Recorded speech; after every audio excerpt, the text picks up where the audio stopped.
Hello, Therakoff families. I am here today to show you how to access information for the summer learning program. What you're first going to want to do is to log into Clever. Make sure when you click Login with Google that you select your child's Mountain View Wissman Google email.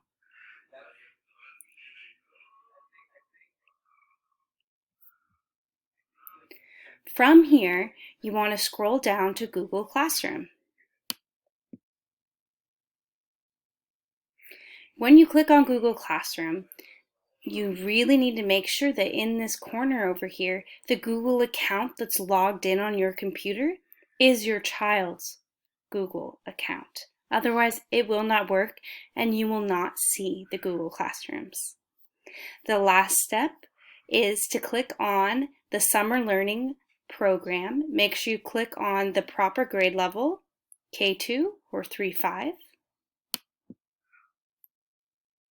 And here's a welcome message from